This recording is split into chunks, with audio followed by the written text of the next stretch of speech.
আমি মাননীয় মন্ত্রী মহোদয়ের কাছে জানতে চাচ্ছি, চট্টগ্রাম বন্দর দেশের বৃহত্তম বন্দর এবং অনেক পূর্ব থেকে এই কার্যক্রম করে আসছে, দেশের অর্থনৈতিক ভূমিকা পালন করে আসছে।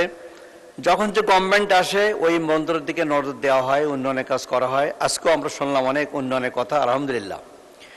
আমাদের দক্ষিণ পশ্চিমাঞ্চলে আরেকটি বন্দর আছে, মংলা বন্দর, মংলা পোর্ট আমরা বলে থাকি। এই মংলা পোর্টটি কিন্তু আভ্যন্তরীণ আমদানি রপ্তানিতে এবং বিশেষ করে খুলনা বিভাগ, রংপুর, রাজশাহী বিভাগ এই এলাকার জনগণের মাঝে খাদ্যশস্য বিতরণে, অন্যান্য সামগ্রী বিতরণে অনেক ভূমিকা পালন করে। কিন্তু মংলা বন্দরটি যে অবস্থায় আছে সে অবস্থায় পড়ে আছে বলে আমাদের জানা। এই বন্দরের উন্নতির জন্যে মাননীয় মন্ত্রী মহোদয় এই আগামী বাজেট সহ আগামীতে কোনো বড় পরিকল্পনা গ্রহণ করবেন কিনা? মাননীয় মন্ত্রী। ধন্যবাদ মাননীয় সংসদ সদস্য। তিনি একটি উপযুক্ত এবং সময়োপযোগী প্রস্তাবনা করেছেন। মোংলা বন্দর একটি ক্রিয়াশীল বন্দর, ফাংশন করছে, কিন্তু এটার সক্ষমতা বাড়ানো সম্ভব। চীনার একটি প্রতিষ্ঠান এখানে আরও 3টি জেটি নির্মাণ করছে। সেই 3টি জেটি যদি নির্মাণ করা হয়ে যায়, মোংলা বন্দরের সক্ষমতা বাড়বে।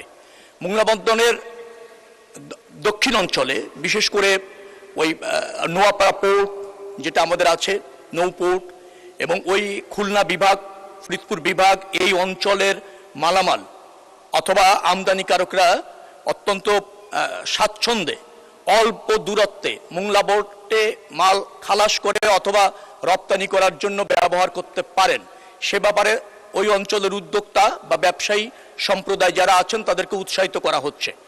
যদি চীনের অর্থায়নে যে যেটিগুলি স্থাপন হচ্ছে সেটা যদি সম্পন্ন হয়, ওখানে কোল্ড স্টোরেজ তৈরি করা হচ্ছে, সেটাও যদি শেষ হয়, তাহলে মোংলা বন্দরের মালামাল খালাস, আমদানি রপ্তানির গতি অবশ্যই বৃদ্ধি পাবে এবং সেই ইনফ্রাস্ট্রাকচারও ইতিমধ্যে তৈরি হয়েছে।